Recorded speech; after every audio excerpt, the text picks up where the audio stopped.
K4 منصوبے کے لیے 25 ارب روپے سے زائد کی رقم مختص کی گئی ہے، جس میں نصف حصہ سندھ حکومت ادا کرے گی۔ وزیر اعلیٰ سندھ سید مراد علی شاہ بطور وزیر خزانہ اپنے 5 سالہ دور حکومت کا 5واں بجٹ پیش کر رہے تھے۔ سندھ کا مالی سال 2023-24 کا 22 خرب 47 ارب روپے کا بجٹ پیش۔ گریڈ 1 سے 16 تک 35% تنخواہ، گریڈ 17 سے 22 تک 30% تنخواہ میں اضافے کا اعلان۔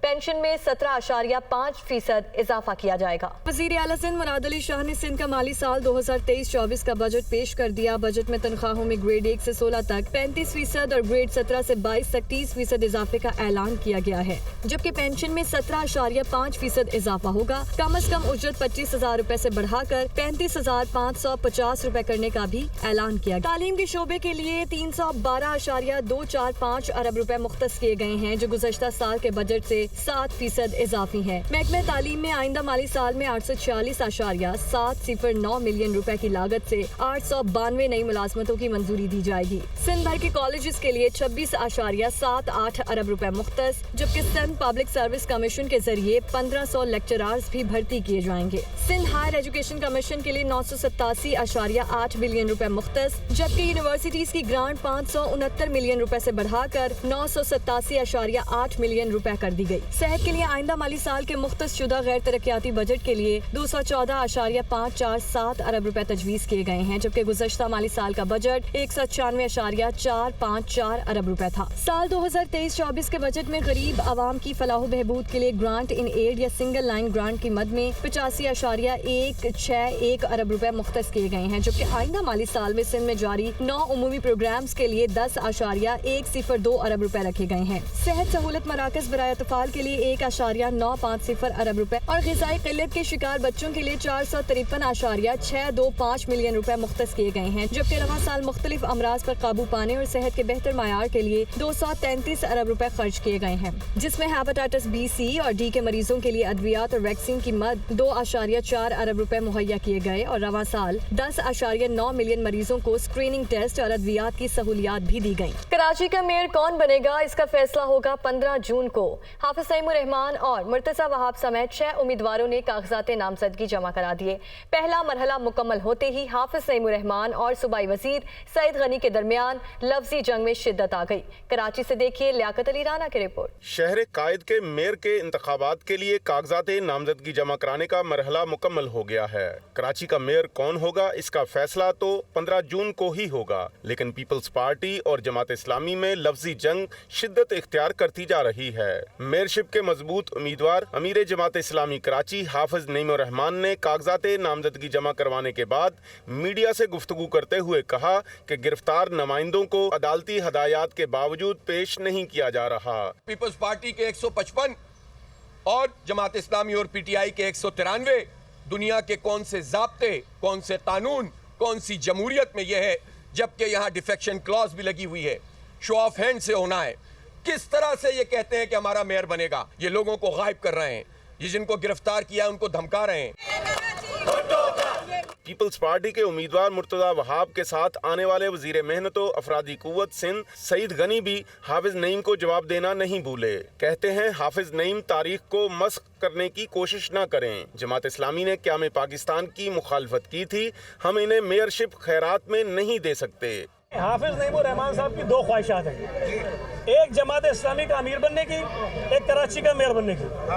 جماعت اسلامی کا امیر وہ بن جائے گا، میں آپ کو بتا رہا ہوں۔ اچھا، کراچی کا میئر وہ نہیں بنے گا، یہ میں آپ کو بتا رہا ہوں۔ اور اس کے ہاتھ میں میئر کراچی بننے کی لکیر نہیں ہے۔ پیپلز پارٹی کے امیدوار مرتضی وہاب سینکڑوں کارکنوں کے ہمراہ کاغذات جمع کروانے پہنچے تو کارکنوں کی دھکمپیل سے ریٹرننگ افسر کے دفتر کا دروازہ اور شیشے ٹوٹ گئے، 2 افراد معمولی زخمی بھی ہوئے۔ پیپلز پارٹی کی اتحادی جماعت مسلم لیگ نون نے بھی ڈپٹی میئر کے لیے 3 امیدواروں کے کاغذات جمع کروائے اور غیر مشروط طور پر پیپلز پارٹی کی حمایت کا پارٹی قیادت کا فیصلہ ماننے سے بھی انکار کر دیا۔ دوسری جانب تحریک انصاف کے ڈرے سہمے امیدوار ذیشان زیب نے خاموشی سے ڈپٹی میئر کی نشست کے لیے کاغذات جمع کروا دیے۔ کاغذات نامزدگی جمع کروانے والے امیدواروں کے کاغذات کی جانچ پڑتال 11 جون کو ہوگی۔ امن و امان کی صورتحال میں بہتری کے بعد وفاقی دارالحکومت اور پنجاب میں تعینات فوج واپس بلانے کا فیصلہ کر لیا گیا ہے۔ خیبر پختونخوا سے فوج واپس بلانے کا فیصلہ ابھی نہیں ہوا۔ اسلام آباد اور پنجاب میں امن و امان کی صورتحال اطمینان بخش،